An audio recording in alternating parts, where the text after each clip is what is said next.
Déterminé, Qu'il nous allons plaise à votre Excellence, Monsieur le Président de la République, chef de l'État, à prononcer votre discours.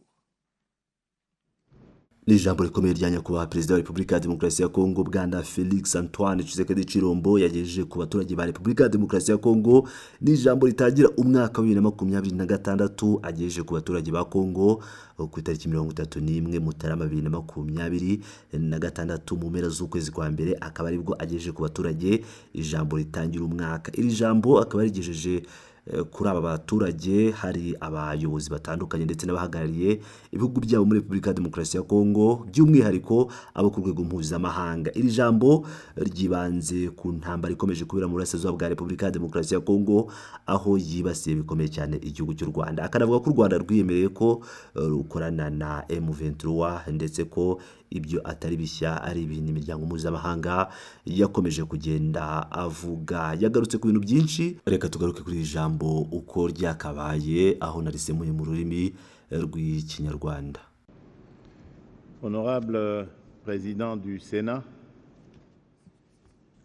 Madame la Première ministre, chef du gouvernement, Honorable Premier vice-président de l'Assemblée nationale, nyakubahwa perezida wa Sena, Madame Minisitiri w'Intebe, umukuru wa guverinoma, nyakubahwa perezida wa mbere w'inteko ishinga amategeko, nyakubahwa minisitiri wungirije muri Minisiteri y'Ububanyi n'Amahanga n'ubufatanye mpuzamahanga ushinzwe ubufatanye mu muryango w'ibihugu bikoresha igifaransa francophonie n'abanyekongo baba mu mahanga, Madamu Vice Minisitiri w'Ububanyi n'Amahanga, ubufatanye mpuzamahanga francophonie n'abanyekongo baba mu mahanga, bwana abanyamabanga bakuru, nyakubahwa ambasaderi w'ubwami bwa Maroc, umukuru w'umuryango w'abadiplomate, nyakubahwa madamu nawe bwana ba ambasaderi, abagize umuryango w'abadiplomate bemerewe gukorera muri Repubulika Iharanira Demokarasi ya Kongo, ba nyakubahwa bahagarariye imiryango mpuzamahanga yemerewe gukorera muri Repubulika Iharanira Demokarasi ya Kongo, ba nyakubahwa ba konsila b'icyubahiro, bashyitsi bacu b'imena, bagore namwe bagabo. Mbere yo gutangira ijambo ryanjye, mureke mbifuriza ikaze mu ngoro y'igihugu muri uyu muhango usanzwe wo gutanga indamutso z'umwaka mushya ku bagize umuryango w'abadiplomate no kubahagarariye imiryango mpuzamahanga yemerewe gukorera muri Repubulika Iharanira Demokarasi ya Kongo. Ndashimira byimazeyo nyakubahwa ambasaderi nyiricyubahiro Rashid Agesime, ambasaderi w'ubwami bwa Maroc kandi akaba n'umukuru w'umuryango w'abadiplomate, kubera amagambo yuzuye icyubahiro n'ubucuti yashoboye kuvuga mu izina ryanyu, akatwereka ndetse akatwerekeza ku ijambo nagombaga kubagezaho kuri guverinoma ndetse no ku baturage ba Repubulika Iharanira Demokarasi ya Kongo. Ikindi kandi ndamushimira by'umwihariko ku byifuzo yageneye intare zacu Leopard zisigaranye iminota 90 gusa yo gukina kugira ngo twemererwe kwitabira igikombe cy'isi cy'umupira w'amaguru nyuma y'imyaka 52. mu byumve neza. Mu gusubiza mboneyeho kugeza kuri bagenzi banjye abayobozi b'ibihugu byanyu n'abakuru ba guverinoma, kuri mwebwe ubwanyu, ku miryango yanyu ndetse no ku bayobozi b'imiryango muhagarariye, indamutso zanjye zivuye ku mutima mbifuriza umwaka mushya.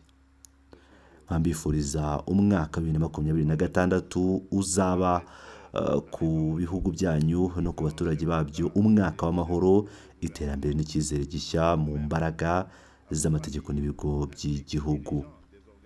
Ndashaka kandi kubashimira ku kuba mukomeje kuduhagarara iruhande, kutuba iruhande no kudushyigikira mu bihe bigoye igihugu cyacu kirimo, cyane cyane mu rugamba rudacogora rwo gushaka umutekano usesuye, gushimangira leta no kurengera ubusugire bw'igihugu cyacu binyuze mu bikorwa byanyu bya buri munsi, mu biganiro, mu butumwa bw'ubufatanye no mu bikorwa by'ubutabazi, mu gihe uruhare mu gukomeza nubwo hari ibihe bikomeye izo murirane z'ingenzi hagati ya Repubulika ya Demokarasi ya Kongo n'umuryango mpuzamahanga w'ibihugu. Mu gusoza, ndashaka kubyaza umusaruro uyu mwanya kugira ngo nifurize ikaze kandi nongere gushimira intumwa yihariye nshya y'umuryango w'ubumwe bwa Afurika muri Repubulika Iharanira Demokarasi ya Kongo ndetse n'abambasaderi bashya ba Repubulika ya Demokarasi ya Ghana, Repubulika ya Libani n'igihugu cya Qatar bemerewe guhagararira ibihugu byabo muri Repubulika Iharanira Demokarasi ya Kongo. Kuba muri kumwe natwe uyu munsi bigaragaza intambwe nshya mu mubano wacu w'ibihugu byombi mu bufatanye bwacu mu nzego mpuzamahanga zinyuranye. Nizeye ko inshingano zanyu zizagira uruhare rukomeye mu kurushaho gushimangira umubano w'ubucuti, icyubahiro gishingiye ku bwubahane no gukorana hagati y'ibihugu byacu n'abaturage babyo. Bwana mukuru w'umuryango w'abadiplomate, nyakubahwa madamu, nawe bwana, umwaka wa 2025 wabaye umwaka urimo impinduka n'itandukaniro rikomeye ku gihugu cyacu. Ku ruhande rumwe dukurikije icyerekezo n'ingingo z'ingenzi nashyiriyeho igihugu cyacu, kandi nubwo twari mu bihe bikomeye ku rwego rw'igihugu n'akarere, byegereje ubushobozi bwacu rusange bwo kwihangana no gufata ingamba. Twakomeje kudatezuka igikorwa cyo guhindura igihugu binyuze cyane cyane mu kuvugurura imikorere ya leta, kunoza buhoro buhoro serivisi z'imibereho myiza, ishyirwa mu bikorwa ry'ingamba nini na gahunda zikomeye z'iterambere, hamwe n'ubushake bwo gutuma ubukungu bwacu burushaho gusobanuka, gukurikizwa amategeko neza, mu kuba habaho gukurura abashoramari. Ku rundi ruhande, igihugu cyanjye cyakomeje kwishyura igiciro kiremereye cyane cy'umutekano muke ukomeje kuganza mu burasirazuba bw'ubutaka bwacu. Aho ngaho imijyi n'imidugudu byagiye bihindagurika bitewe n'ibitero, gusubira inyuma n'ibihano by'ibitero byihimura by'amatsinda yitwaje intwaro ashyigikiwe n'ingabo z'amahanga. Imiryango yarahungaga inshuro nyinshi, itwaye mu mifuka mike ibyo yashoboraga kurokora, igasiga inyuma umusaruro w'imirimo y'amaboko yabo, imirima, amashuri, ibimenyetso by'ubuzima bwabo, imizi yabo, rimwe na rimwe n'imva zabo.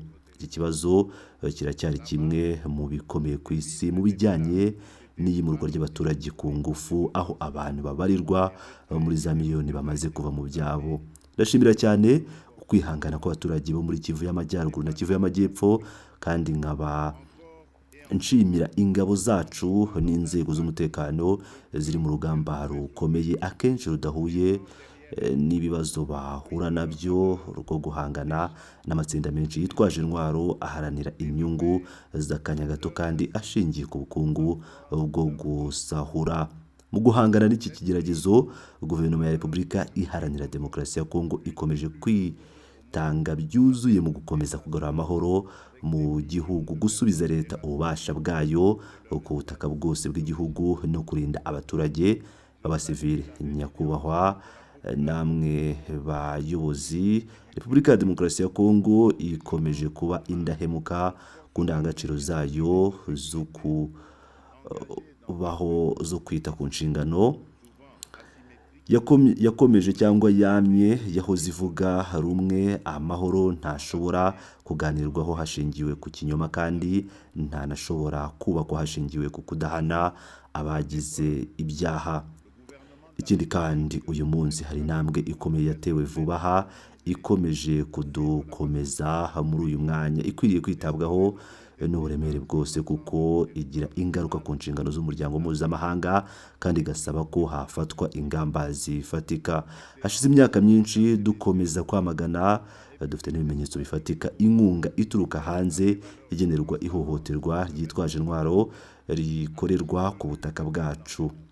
None dore ko no mu itangazo ryemewe ryatanzwe mu minsi ishize imbere ya Kongere ya Leta Zunze Ubumwe za Amerika, uhagarariye ku rwego rwo hejuru ya Repubulika y'u Rwanda yemeye ko hariho imikoranire mu by'umutekano n'inyeshyamba za AFC M23. Uku kwemera si amagambo yo kwiyerekana mu itangazamakuru, kandi si ingamba za politike, ni ukwemera gusobanutse neza kandi kweruye, kwemeza ibyo raporo nyinshi n'abafatanyabikorwa batandukanye bari bamaze igihe bagaragaza, ari byo inkunga ikomeye ihabwa umutwe witwaje intwaro wigometse ukorera ku butaka bwigenga bwa Repubulika Iharanira Demokarasi ya Kongo. Uku kwemera ni intambwe ikomeye cyane, kugabanya amahirwe yo guhakana, gusobanura neza inshingano zireba buri wese, kandi bigahatira buri ruhande kuva mu magambo yo gushishikariza kujya mu gushyira mu bikorwa ingamba zifatika iz'amategeko mpuzamahanga,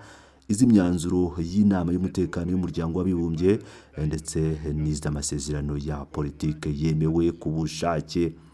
Ariko munyemerere mbe nsobanura neza ibijyanye n'iyi ngingo.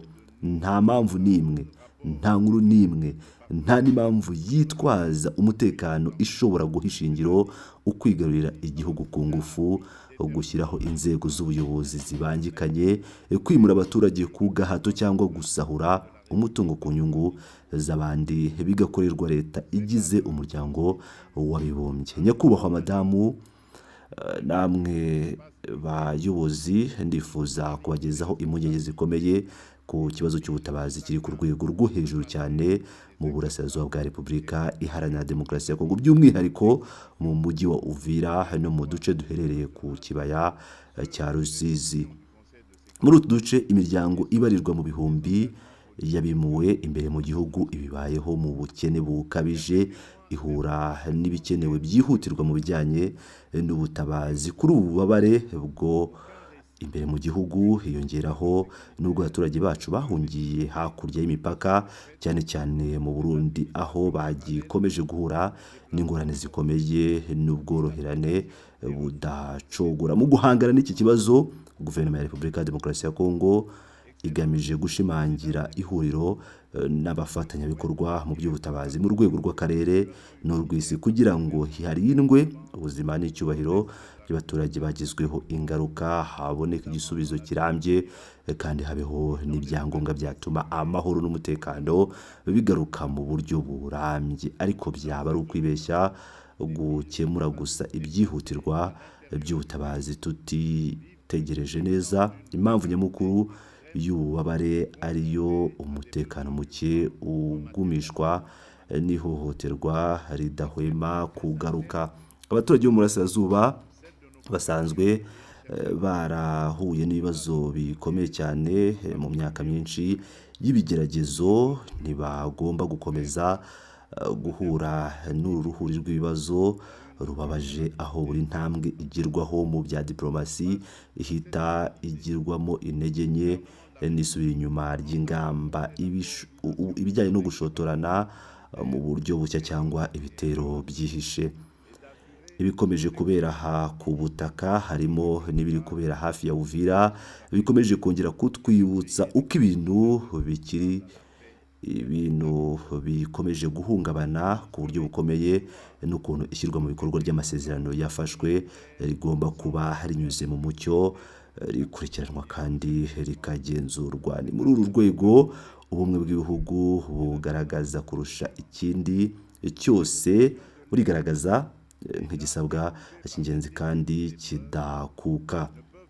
Niyo mpamvu twongera gushimangira ko twiteguye kugirana ibiganiro hagati y'Abanyekongo, ibiganiro bituje, ibiganiro bihuriweho na bose, bigamije byimazeyo gushimangira ubumwe bw'igihugu, ariko bitigera bishidikanya ku bigo byaturutse mu matora rusange. Muri uru rwego ndashaka kugaragaza ishimwe ryacu rikomeye kuri nyakubahwa Perezida Joao Manuel Gonçalves Lourenço, Perezida wa Repubulika ya Angola, ku bwitange bwe mu guhuza impande, ku bwitonzi ndetse no kuba akomeza kugenda agaragaza kutagira uruhande abogamiraho, ndetse no ku ruhande rwe ruhoraho mu guharanira amahoro mu karere kacu. Niba koko ibiganiro byabera ku butaka bw'igihugu cyacu kandi bikayoborwa ndetse bigategurwa n'inzego za Repubulika, yubahirizwa itegeko nshinga, amategeko y'igihugu n'amahame ya diplomasi ashingiyeho isezerano ryacu ry'igihugu. Ariko ndabivuga mu buryo busobanutse neza, ibiganiro byo mu gihugu nubwo byaba bikenewe cyane ntibishobora gusimbura inshingano mpuzamahanga, ntibishobora kwitwazwa mu kugabanya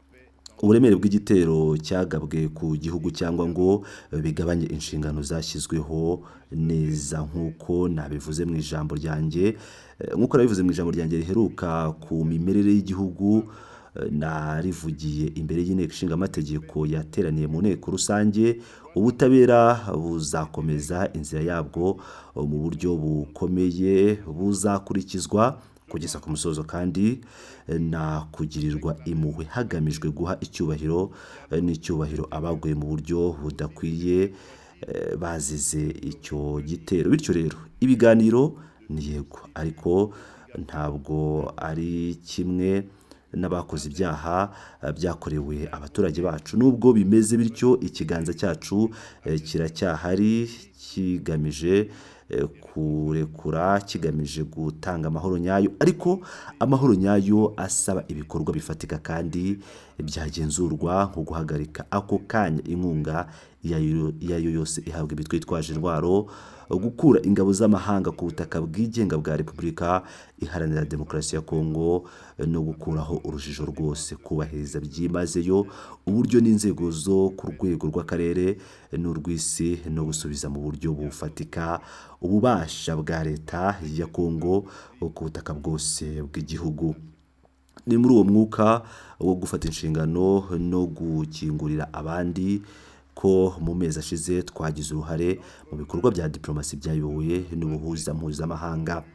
Twashyigikiye kandi tuzakomeza gushyigikira igikorwa cyose gifite icyizere kigamije gucecekesha intwaro no gusubiza akarere k'ibiyaga bigari mu nzira y'icyizere. Umwaka ushize muri urwo rwego wabaye intambwe ikomeye, hatangijwe ingamba zikomeye zo gukumira ko amakimbirane yakwira mu karere no kongera gushimangira ubusumbane bw'amategeko.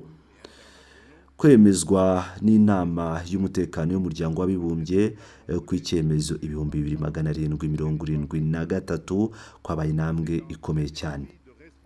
Ku nshuro ya mbere, inshingano mu kibazo cy'uburasirazuba bwa Repubulika ya Demokarasi ya Kongo zasobanuwe ku mugaragaro, bikuraho urujijo urwo ari rwo rwose ku miterere y'iki gitero no ku nshingano kivamo. Uku gusobanura byarushijeho gushimangirwa n'icyemezo 2808 cyemejwe ku wa 19 Ukuboza 2025 cyongereye manda ya MONUSCO kugeza kwa 20 Ukuboza 2026 mu gusubiza inyuma ihungabana rikomeje ry'umutekano, by'umwihariko rigaragazwa no kongera kwiyubaka ku mutwe wa M23. Iyi manda yongeye gushimangirwa ishyira imbere byihutirwa kurinda abasivile bari mu kaga gakomeye, gushyigikira gahunda yo kwambura intwaro, gusenya imitwe no gusubiza mu buzima busanzwe abagize imitwe yitwaje intwaro, gutanga umusanzu mu ivugurura ry'urwego rw'umutekano, gushyigikira inzego za leta ya Kongo ndetse no gufasha mu gushyiraho no gushimangira agahenge karambye, harimo no gukurikirana no gushyigikira uburyo bwo gukurikirana ishyirwa mu bikorwa ry'inzira za politike. Muri urwo rwego turashimira byimazeyo ukwiyemeza k'umuryango mpuzamahanga gukomeza gufasha Repubulika ya Demokarasi ya Kongo mu kurinda abasivile no mu kugarura ituze mu duce twibasiwe n'umutekano muke. Bityo rero icyemezo 2773 cyashyizeho ishingiro ry'urwego rwa politiki n'amategeko rusobanutse neza, rushingiye ku kuri kw'ibyabaye, ku kubazwa inshingano kwabigizemo uruhare no ku kurinda abaturage. Urwego rwaje nyuma gushimangirwa no kongerwa igihe n'icyemezo 2808. Ni muri urwo rwego rwo gusobanuka no kongera imbaraga mu kwiyemeza k'umuryango mpuzamahanga hagiye habaho kubaka imbaraga za diplomasi zagejeje ku isinywa ry'amasezerano ya Washington yo kuwa 27 Kamena 2025. Muri urwo rwego ndashaka gushimira by'umwihariko uruhare rutaziguye rwa Perezida Donald Trump, aho ukwiyemeza kwe kwatumye haboneka ibisabwa bya politiki byafungura inzira bikageza ku musozo w'iyi nzira hubahirijwe amategeko mpuzamahanga n'imyanzuro y'inama y'umutekano. Mu mwuka umwe kandi ibikorwa bya diplomasi byakorewe mu rwego rw'inzira ya Doha ku bufasha bwa nyiricyubahiro umwami Emir wa Katari, Tamim bin Hamad Al Thani byagize uruhare rukomeye mu koroshya ibiganiro no gushimangira imbaraga zigamije amahoro binyuze mu kwitanga guhoraho gutuje ariko kudatezuka. Igihugu cya Katari cyagize uruhare mu gukomeza no kugenzura imbaraga zashowemo hagamijwe gushaka ibisubizo birambye. Izi mbaraga uyu munsi zibona ishingiro rishya mu rwego rwa Afurika binyuze mu nama yo ku rwego rwo hejuru ku bijyanye no guhuza no gushimangira inzira y'amahoro muri Repubulika Iharanira Demokarasi ya Kongo no mu karere k'ibiyaga bigari yabereye i Lome ku itariki ya 17 Mutarama ushize, iyobowe n'ubuhuza bwa nyakubahwa Perezida Faure Esozima Nyasimbe. Izi mbaraga za Afurika zikaba zigize igikoresho cya politike kigamije gufasha guhuza no gushimangira inzira zombi zikomeje, bitabaye ukuzisimbura mu rwego rwo kwemeza icyizere cyazo, ihuzagurika ryazo n'ingaruka zifatika ku butaka. Repubulika ya Demokarasi ya Kongo ikomeje kwizera ko ihuzwa rinoze kandi ryunganirana hagati y'ibikorwa mpuzamahanga n'uburyo bwa Afurika ari ryo rizatuma haboneka umutekano n'ituze birambye mu karere k'ibiyaga bigari. Ni muri uwo mwuka wo gukomeza wo gufatanya by'ukuri no kureba ibintu mu mucyo ko igihugu cyacu kizakomeza ibikorwa byacyo kugira ngo intambwe zigerweho mu bya diplomasi zihindurwe ibisubizo bifatika bigamije umutekano, ituze n'ubwirinzi bw'abaturage bacu. Banyakubahwa, ibi bisabwa by'amahoro n'umutekano bikomeje kuba ku isonga mu bikorwa byacu bya diplomasi. Ni muri urwo rwego kuba igihugu cyacu kiyoboye inama mpuzamahanga ku karere k'ibiyaga bigari bigaragaza ubushake bukomeye bwo guteza imbere ibiganiro by'akarere, icyizere gishingiye ku bwubahane no ku gushaka ibisubizo bihuriweho ku mbogamizi z'umutekano n'iza politike mu mwanya wacu dusangiye. Mu murongo umwe turarushaho kongera imbaraga mu bikorwa byacu mu nama y'amahoro n'umutekano y'umuryango w'ubumwe bwa Afurika ndetse no mu nama y'uburenganzira bwa muntu y'umuryango w'abibumbye hagamijwe gukumira amakimbirane no kugenzura ibihe by'ibibazo. Aho hose duhagarariye uburyo bwa Afurika bushingiye ku biganiro, ku kumvikana no ku kubazwa inshingano mu buryo bwa rusange, kandi twongera gushimangira ko icyubahiro cy'ikiremwa muntu kimwe no kubahiriza uburenganzira bw'ibanze bigomba gukomeza kuba indorerwamo y'ibikorwa mpuzamahanga. Kuba turi mu nama y'umutekano y'umuryango w'abibumbye nabyo biri muri uwo murongo nyine, birenze intego z'igihugu cyonyine, bikagaragaza ibyifuzo bifatika bya Afurika byo kugira uruhare rukomeye mu micungire y'isi. Ni muri urwo rwego duhamagarira tudatezuka ko habaho ivugurura ry'inama y'umutekano kugira ngo Afurika igire uhagarariwe mu buryo bukomeye, buboneye kandi bwizewe mu byemezo bigena ahazaza h'isi.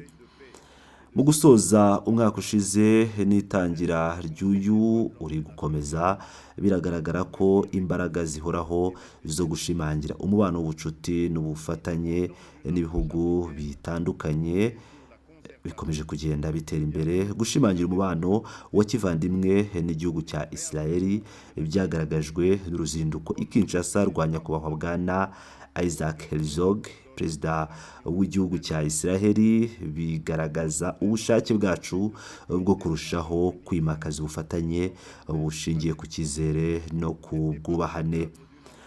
Iyi mbaraga kandi ikaba yarigaragaje binyuze mu ngendo z'akazi nakoze muri Serbia no muri Kazakhstan, kimwe n'uruzinduko muri Repubulika Iharanira Demokarasi ya Kongo, muri Repubulika Demokarasi ya Kongo rwanyira icyubahiro umwami Emiri wa Katari Tamim bin Hamad Al Thani, aho ukwiyemeza kwe ku giti cye mu guteza imbere amahoro n'ubufatanye byabaye intambwe ikomeye mu kurushaho kwegeranya ibihugu byacu byombi. izi mbaraga zikaba zaranashimangiwe n'uruzinduko rwa nyakubahwa bwana Evariste Ndayishimiye perezida wa Repubulika y'u Burundi, rugaragaza ubushake busesuye dusangiye bwo gushimangira ibiganiro bya politike, ubufatanye mu by'umutekano no gushyira hamwe mu karere k'ibiyaga bigari. Mu murongo umwe, ubutumwa bw'abaminisitiri batanu ba Kongo bagiye urugendo muri Amerika y'Amajyepfo mu kwezi kwa Kanama gushize bwatumye turushaho kwimakaza umubano wacu na Uruguay, Argentine na Brazil, biganisha ku isinywa ry'amasezerano menshi akomeye no kukwegerana gukomeye hagati y'imigabane ihujwe n'ibintu byinshi bisa n'intego zihuriweho. Izi mbaraga kandi zikaba zidashingiye ku isesengura ry'umwaka umwe gusa, ahubwo zikaba zubakiye ku murongo wa politike watekerejweho, wemeranyijweho kandi uteganyijwe gukomeza no gushimangirwa muri 2026 mu buryo bumwe, mu bushake bumwe no mu ntego imwe, hagamijwe inyungu za Repubulika Iharanira Demokarasi ya Kongo n'iz'abafatanyabikorwa bayo. Banyakubahwa, mu isi irimo kudahungabana n'ihindagurika ryihuse ry'uburinganire bw'imbaraga, imikoranire mpuzamahanga ishingiye ku bihugu byinshi irimo kugeragezwa, kandi ikigeragezo cyo gushyira ibintu mu bikorwa ku gahato kiragenda cyiyongera. Ibibazo biri muri Sudani, muri Ukraine, mu burasirazuba bwo hagati n'ahandi bitwibutsa ukuri koroshye ariko gukomeye: kwirengagiza si amahitamo, ubusugire bw'igihugu, ubwigenge n'ubudahangarwa bw'imipaka y'ibihugu si amahame ahindagurika bitewe n'aho bigeze. Niyo nkingi y'igenamigambi mpuzamahanga iri mu butabera, kandi niyo shingiro ry'amahoro arambye. Ni mu izina ry'aya mahame ko Repubulika Iharanira Demokarasi ya Kongo yitwara mu guhangana n'ibibazo by'amahoro n'umutekano mu karere kayo kegeranye, mu karere k'ibiyaga bigari. Ituze ntirishobora gusobanurwa gusa mu buryo bw'umutekano, risaba ubufatanye bw'ukuri hagati y'ibihugu, kurwanya nta gucogora imitwe yitwaje intwaro, hamwe n'uburyo bwagutse buhuza ibijyanye na politike, ubukungu, ubutabazi n'ubutabera. Bityo kwishyira hamwe kw'akarere ni igikoresho gikomeye cyo kugera ku ituze n'iterambere rusange, ariko ntibigomba gusa kuguma mu nzu z'inzego cyangwa z'ubuyobozi. Bigomba gutanga ibisubizo bifatika, imihanda ihuza ibice by'akarere n'inyungu zigaragara ku baturage. Ku gihugu cya Repubulika Iharanira Demokarasi ya Kongo, kwishyira hamwe kw'akarere bijyana n'icyerekezo cy'iterambere gishingiye ku guhuza ubukungu, gukoresha neza umutungo mu buryo burambye no gutanga amahirwe akomeye kandi arambye. Aha niho umutungo wacu w'ingenzi ugera ku isonga. Amabuye y'agaciro akenewe mu guhindura imikoreshereze y'ingufu ku isi yose agomba kuba ku ruhande rwacu. Igikoresho cyo guhindura igihugu, guteza imbere inganda no kugera ku ituze aho kuba isoko y'amakimbirane no gusahura. Intego yacu irasobanutse: guhagarika imyumvire yo gukura umutungo mu gihugu cyacu mu buryo bunyuranyije n'amategeko, guteza imbere imikoreshereze yaho, kwemeza ko ibikorwa byose bishobora gukurikiranwa, guteza imbere imiziro y'agaciro k'akarere no kubaka ubufatanye bungana bushingiye ku bwubahane no gusaranganya inyungu mu buryo bungana. Inzira y'ubucuruzi ya Obito igaragaza iyi gahunda n'ishyirwa hamwe rigezweho kandi ryerekeza mu gihe kizaza.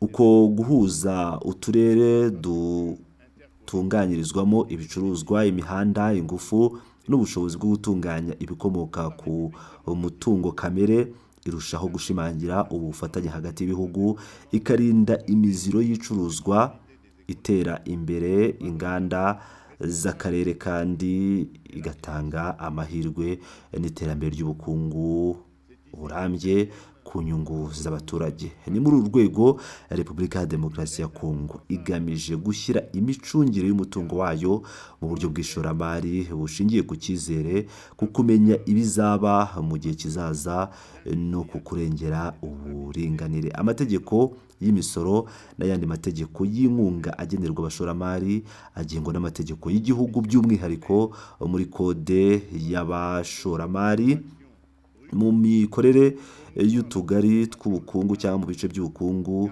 bwihariye n'andi mategeko menshi bigamije gushyigikira iterambere mu mwuka wo gukingurira abandi no gufatanya.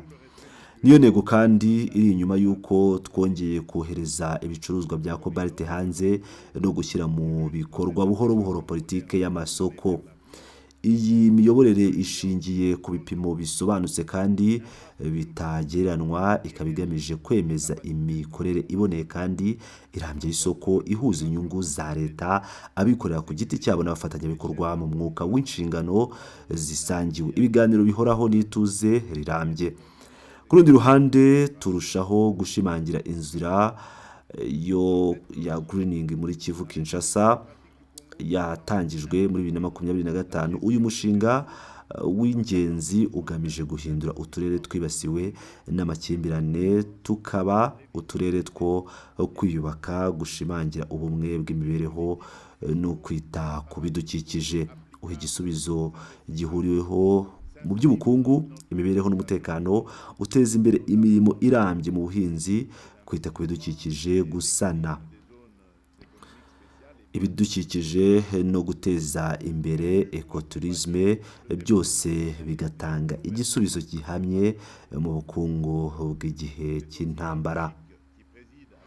Ubufatanye bwatangijwe cyane cyane n'umuryango w'ubumwe bw'Uburayi n'abikorera ku giti cyabo bigaragaza ubushake bwacu bwo guhindura iyimurwa ry'imikoreshereze y'ibidukikije ikaba igikoresho cyo kugeza ku ituze n'amahoro. Mu gusoza, icyerekezo cyacu kirekire kigaragarira mu mushinga wa Grand Inga. Si umushinga w'igihugu gusa, ahubwo ni intego y'umugabane wose, igisubizo gikomeye ku bibazo by'ingufu, inganda n'ihindagurika ry'ikirere muri Afurika.